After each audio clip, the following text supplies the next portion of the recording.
this even in Latino America. If there is a person that spends multiple times in prison, you are not going to see a bunch of Latinos coming out demanding justice for this person, even if, and I want to be very clear, what I'm saying is not any defense for Derek Chauvin. I hope Derek Chauvin gets the justice that he deserves to be, implemented upon him, and that the family of George Floyd deserves justice for the way that he died. But I also am not going to accept the narrative that this is the best the Black community has to offer. For whatever reason, it has become fashionable over the last 5 or 6 years for us to turn criminals into heroes overnight. And it is something that I find to be despicable, and it is something that I refuse to stand by any longer, and I am not going to play a part in it, no matter how much pressure comes from Black liberals and Black conservatives as some token of people wanting you to believe that this is the only way you can be Black, is you have to say this was wrong and that this person was amazing. I won't do that. George Floyd was not an amazing person, and as soon as this video hit the internet, I did just basic searches. Everyone jumped on it and was looking at the police officer, and everyone agrees that the police officer was wrong, and the police officer has been arrested. So that is not the reason I'm not discussing that, is because that is not something that has been misconstrued in the media. He has been turned into the devil that he is, and there is no reason for us to harp on that any longer, because white Americans are not uplifting Derek Chauvin as a victim or pretending that he's an amazing human being. But George Floyd is being uplifted as an amazing human being. For those of you who have not yet seen the clips and did not pursue or wait for more clips to come out, first and foremost, George Floyd at the time of his arrest was high on fentanyl, and he was high on methamphetamine. This came back in both of his autopsy reports. If you pursue the 911 transcript, you can see the person describing somebody who is out of their mind high, and which is what made the person fearful, because he tried to use a bill that I guess was a fake bill to purchase something, and then he was outside acting weird, and they, in their police call, said that this person was obviously distorted and on drugs.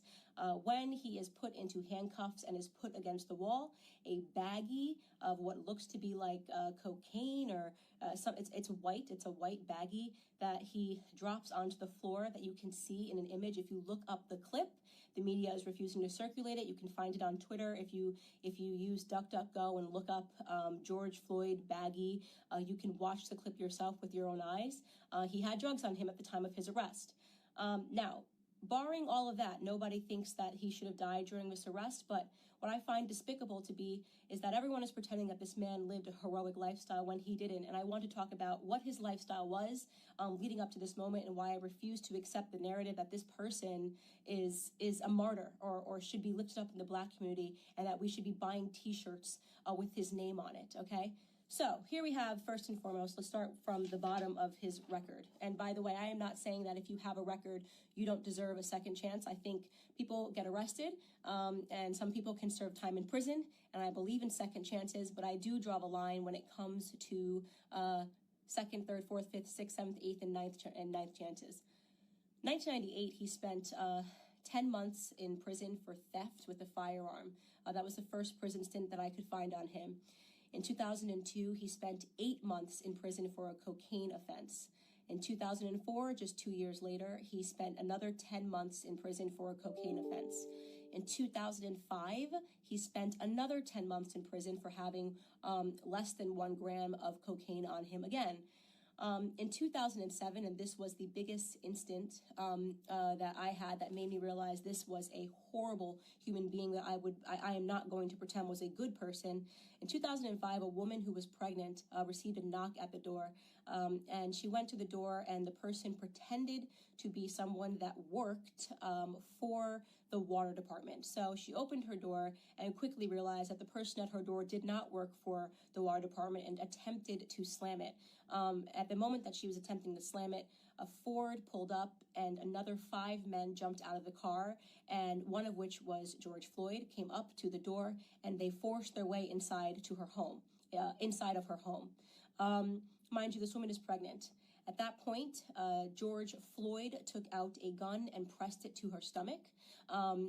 She was screaming, begging for her life, and he put her inside of her living room and instructed one of his criminal friends that was with him to watch her and to make sure she didn't leave the living room. So he was playing guard while they ransacked her home looking for drugs and money. They did not find drugs. They ended up taking, I believe, her wallet and her cell phone. Fortunately for her, her neighbor observed what was going on and caught the license plate of the people as they pulled off and called 911. And when 911 was able to, they were able to track down the car of which George Floyd was the driver, and they arrested him. And 2 years later, he was sentenced to 5 years in prison for that instance. Now, you can say the media is portraying it like he was just getting his life together after, being released in 2014 following that incident. He was just getting his life together and moved and was going to start afresh. I'd like to believe all of those things, and there's a gap, and he never got in trouble for 5 years until this incident when the police were called on him again. But you are defying common sense to believe that this person suddenly became an exemplary character but happened to be high on fentanyl and methamphetamine and trying to use a fake bill to purchase something. And so, in my opinion, George Floyd was a criminal. He was a criminal. And just because he was a criminal doesn't mean he deserved to die at the knee of a police officer. But it does mean that I am not going to play a part of the broken Black culture that always wants to martyr criminals, who wants to pretend they were these upstanding human beings that just wanted to help society, that just wanted to reach out and uplift society. And he has a rap sheet that is long, that is dangerous. He was an example of a violent criminal his entire life. Okay, up until the very last moment. Now, again, I want to be clear. This is not a defense for Derek Chauvin. No one that I have spoken to, no one in the news is defending Derek Chauvin. He is getting what he has coming to him. Okay, great. But why are we pretending that this criminal should be upheld as a citizen, as a martyr in Black America? A martyr for a fake narrative, by the way. Police brutality, racially motivated police brutality is a myth. Okay, so let's get into that. Not only are we using this death, right, and allowing it to cause these riots and protests, pretending this was some upstanding citizen in the Black community who was tackled down and killed for no reason, right? Not only are we allowing it to inspire riots in which Black people are dying, in which actual upstanding Black citizens are dying. Case in point, I'm sure you guys have all now seen David, the sheriff that just was shot and killed because he was trying to protect a pawn shop.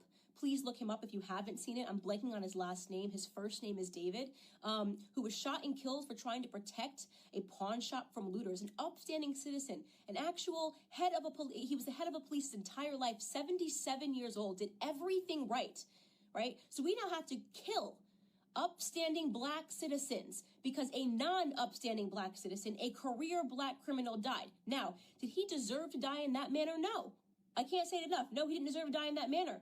But I will be damned if the rest of us upstanding Black citizens have to suffer because of this believing that police brutality is a real, racially motivated police brutality is a real thing. First and foremost, okay, you have a 25% higher chance as a violent white criminal of dying at the hands of a police officer than you do as a Black criminal. Last year, a total of 9 unarmed black men were killed by police officers, and 19 white men were killed by police officers. For those of you that aren't good at mathematics, right, you might be thinking, oh, but Candace, white people represent 60% of the population and Black people represent just 13% of the population.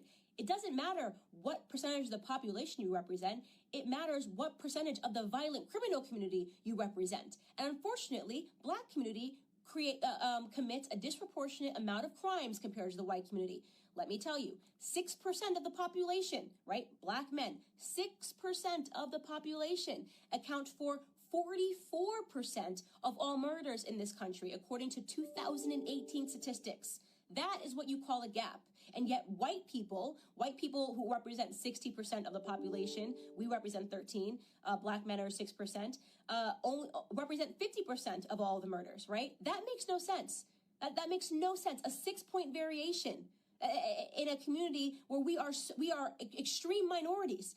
We commit 50% of all violent offenses, evenly split, and we're only 13% of the population, okay? So we have a lot more encounters with police officers. And don't say the police officers are coming around because we're black. I'm talking about violent criminals. I'm talking about murder, 44% of murders, okay?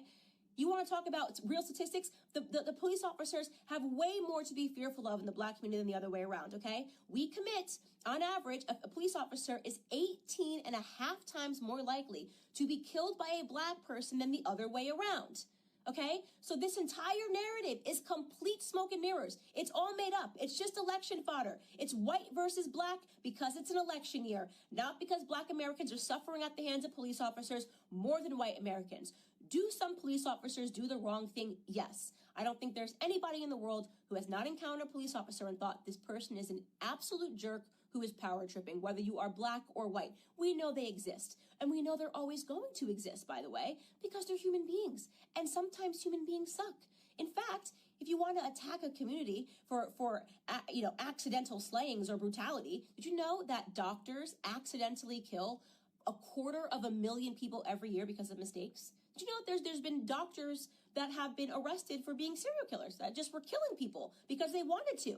Do we protest and boycott doctors? Do we assume all doctors are horrible human beings because some doctors are?